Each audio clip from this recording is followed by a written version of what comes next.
En fait, Ted était un génie depuis le début. C'est clairement pas ce que vous avez mis en place dans la saison 1, mais c'est ce qu'il faut comprendre dans cette saison 2. Alors, Ted est ultra excentrique et un peu benet sur les bords. Ça ne veut pas dire qu'il n'a aucune capacité de réflexion ou qu'il ne peut pas avoir de bonnes réflexions derrière, mais c'est clairement quelque chose qui est appuyé depuis le début. Maintenant, on va partir du principe que c'est un génie qui s'en cache, un génie qui ne veut pas le faire savoir. Et franchement, je trouve que ça sort presque de nulle part. Alors oui, on a appuyé dans l'épisode 3 que c'était un génie de l'informatique et que c'est grâce à ça qu'ils ont pu s'infiltrer chez les chasseurs et renouer avec Rose. Et ça ne fait pas automatiquement de lui un génie en tout ce qui concerne la logique, l'analyse, etc. Être doué en informatique ne fait pas de vous un génie en tout. Mais si apparemment c'est ce qu'il fallait comprendre. Oh, ok. Parce que oui, Ted est un gros excentrique. Hein. Déjà, l'excentricité de cet épisode, c'est qu'il veut jouer les mimes. C'est un peu rigolo, j'avoue, c'est très rigolo, d'autant plus qu'il est en phase d'apprentissage, donc il dit ce qu'il mime alors qu'il ne devrait pas. Enfin bref, c'est plutôt marrant ça. Mais ouais, on va jouer là-dessus. Il y a Jake et Tracy qui disent hey, tu devrais quand même faire savoir aux gens que t'es pas un idiot comme tu le prétends. Et Ted il dit non, non, je veux pas. Et Jake va un peu forcer la chose parce qu'il y a une sorte d'examen qui va plus ou moins déterminer la suite de leur curriculum après coup. C'est la fin du collège. Je comprends pas, ils sont encore au collège. Bref. Et ouais, cet examen, il va faire en sorte que Ted réponde clairement à son test et qu'il ne fasse pas aucune réponse en se donnant automatiquement zéro comme à chaque fois. Grâce à ça, il va avoir toutes les réponses justes. Et c'est une première apparemment. Ça n'est jamais arrivé jusqu'à présent. Tant plus que c'est un test parmi des tas d'autres. Hein. C'est la première fois que ça arrive. Et donc, ça surprend tout le monde. Rodwood en premier. Et surtout, ça va attirer l'attention de l'Institut des génies.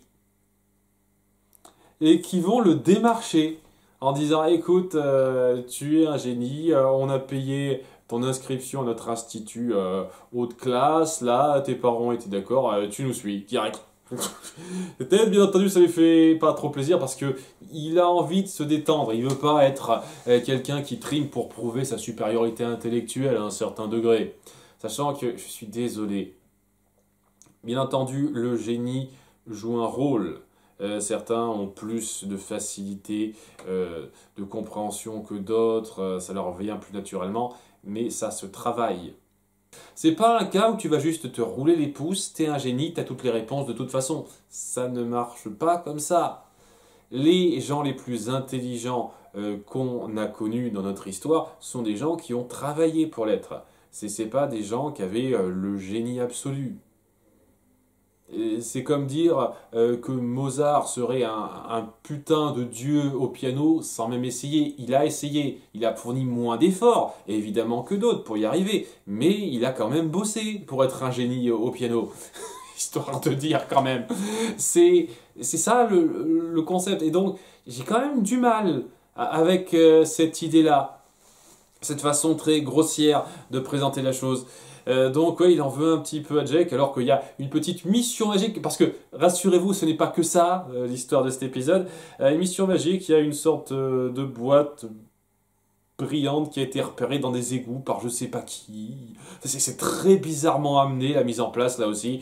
Et cette boîte, elle est convoitée par Pandarus, qui a un nouveau look style méchant de comics ultra flashy, et pas juste dans le visuel, dans le comportement aussi. Il en fait des caisses, il adore faire des rires sardoniques, alors qu'il était beaucoup plus retenu dans les épisodes de la saison 1 où on le voyait.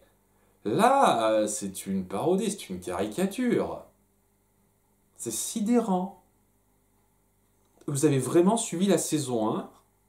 Parce que Vous reprenez tous ces personnages, mais vous les reprenez mal. Les gens qui pourraient se plaindre, notamment de la dernière saison de la série animée Batman, la saison mal dessinée quand même, et certains diraient, on peut dire ce qu'on veut de ça, les designs sont pas géniaux dans une partie des personnages qui sont repris, mais les comportements sont les mêmes, c'est le même état d'esprit. On ne change pas drastiquement le caractère des personnages. C'est très bizarre ça, et le truc c'est que ça le fait pas avec les persos importants, les persos très récurrents, mais un personnage un peu secondaire comme ça, qui était pas non plus anodin, c'est très bizarre que vous fassiez pas ce petit effort quand même. C'est pas la première fois, hein, c'est un peu chiant. Enfin bref, ouais, il veut cette boîte, il arrive à la voir après un petit combat rapide, et il y a le grand-père de Jack qui dit qu'il s'agit de la boîte de Pandore. Une boîte qui aurait tous les pouvoirs, contiendrait tous les mots. C'est très bizarre. On ne sait pas exactement ce que ça contient, puisque de base, la boîte de Pandore, c'est tous les mots du monde. Je vois pas pourquoi il voudrait relâcher ça. Je vois pas en quoi ça lui donnerait une toute puissance, ou alors c'est pas la même chose. Mais le truc, c'est que il y a la réflexion comme quoi Pandarius serait une sorte d'ancêtre, enfin d'héritier de Pandore, avec beaucoup de générations d'écart, et ça va pas très loin dans l'idée, ça. Mais le truc avec Pandarius, c'est qu'il ne sait pas comment ouvrir cette boîte. Il y a tout un système, une énigme pour l'ouvrir qui est ultra complexe. Il veut trouver le meilleur des génies pour pouvoir ouvrir ça. C'est pour ça qu'il a fait créer ce fameux Institut des génies, les choses se recoupent, pour savoir qui serait le meilleur parmi ces génies-là, qui parviendrait à déchiffrer le code. Dans cet Institut de génie, évidemment, il se fait remarquer, Ted, alors qu'il y en a deux qui se battent pour être le meilleur du lot, et on leur fait faire des trucs pour la compétition qui n'ont rien à voir avec le déchiffrage de runes. C'est ça aussi le truc qu'on essaye d'appuyer avec le concept de génie, c'est t'es génie, tu sais tout faire. Non, on peut être un génie en une seule chose et pas en d'autres. Savoir construire un laser puissant, c'est pas la même chose que savoir déchiffrer un texte. Je suis désolé. Enfin bref, cette compétition qui mène à rien et Ted qui fait exprès de rien foutre pour se faire virer assez vite. Mais bien entendu, ça va pas se faire aussi simplement. Déjà, on dévoile que la prof qui essaye de leur faire cette compétition est sous le joug de Pandarus, transformée en crapaud si elle échoue. Et franchement, ça aurait été très cool de développer ça. Mais une fois de plus, c'est juste montré pour le gag. On ne s'inquiète pas du tout du sort de cette personne à la fin de cet épisode. Parce que dans l'absolu, elle devrait être retransformée en crapaud jusqu'à la fin de ses jours. De ce qu'on en voit, c'est super. C'est un détail. Et lorsqu'elle demande à tout le monde à la toute fin de déchiffrer ses tablettes, ben, personne n'y arrive. Dont les deux génies qui se tirent la bourre, non, même pas. Et Ted qui est content d'être viré alors que tout le monde le voit de haut. Et il balance ses 2 centimes là-dessus. Très recevable l'argument. Dans l'idée, c'est juste que ça manque de nuances. Vraiment de nuances. Il dit oui, je n'aime pas être un génie si pour vous être un génie, c'est juste se tirer la bourre pour qui sera le plus fort, vouer sa vie à se prendre la tête sans jamais en profiter. Et il y a une part de vrai, et on essaye quand même de nuancer la chose à la fin en lui faisant comprendre que montrer qu'il sait faire des trucs et accomplir des grandes choses, c'est quand même satisfaisant en soi. C'est pas juste se prendre la tête. Donc on essaye de faire un petit peu la nuance là-dedans, ce que j'apprécie. Et alors ça parle un petit peu aux enfants qui sont touchés, qui disent ouais c'est bien de balancer ça, mais ça marcherait que si tu étais un vrai génie. Et il leur prouve en déchiffrant facilement ce truc, avec des formules sorties du cul de gens qui n'ont aucune idée de comment la science ou je ne sais pas quelle matière exacte vous essayez de transcrire là marche. Et donc ça attire l'attention de Pandarius qui va le capturer en disant c'est toi l'élu, c'est toi qui vas m'ouvrir ma boîte. Évidemment, pendant ce temps-là, il y a Jack et compagnie qui ont un petit peu compris en faisant des recherches par eux-mêmes. Il y a un passage avec un autre gars, c'est pas impossible qu'on l'ait déjà vu avant dans un autre épisode, ça me parle pas des masses. C'était son ancien assistant, il dit rapidement ce qu'il sait sur lui, donc ils savent où aller. Et donc ils vont foncer à sa rescousse en s'infiltrant n'importe comment, mais ça marche parce que voilà, c'est un cartoon. Et ils vont sauver Ted alors qu'il lui a donné à la dernière seconde la façon d'ouvrir cette boîte, mais on verra jamais ce que ça fait vraiment. Donc,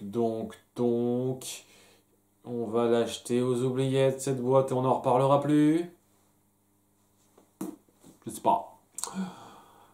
Ted a quand même compris de ça qu'il faut pas qu'il se cache trop d'être un génie et qu'il participe un petit peu plus à créer quelque chose, même s'il restera dans ses excentricités et qu'au bout du compte j'ai le sentiment que ça changera pas grand chose au statu quo ça. Je veux dire, elle a déjà montré qu'il était un expert en informatique, qu'il est aidé par rapport à ça, donc je sais pas. Je peux pas être grandement pris dans cet épisode parce que ça donne vraiment l'impression de ne pas avoir été pensé une seule seconde à l'avance. Et c'est censé être un élément important autour du personnage de Ted. Peut-être. Et là, c'est moi qui me fais des idées, j'en suis presque sûr, que ça va se lier à ce délire. Je sais pas si vous vous en souvenez au tout début de la saison 1, de l'épisode où il se souvenait d'une formule magique donnée par son grand-père ou son arrière-grand-père qui a marché contre un djinn. Peut-être que c'est lié à ça, peut-être que son génie en fait un peu familial, puisque son père, dont on voit rapidement dans un flashback, était déjà quelqu'un d'assez intelligent. Peut-être que c'est un truc de famille et que ça joue un rôle plus important et qu'il y a un côté magique là-dessus et qu'on essaiera de le justifier un peu mieux par la suite. Peut-être. Je me fais pas trop d'illusions, hein. Franchement, je me fais pas trop d'illusions, mais si c'est le cas, ce sera tant mieux. Tel quel, c'est correct comme épisode. On aurait pu faire mieux, on aurait pu faire pire, c'est correct. Bientôt pour l'épisode 11. Bye.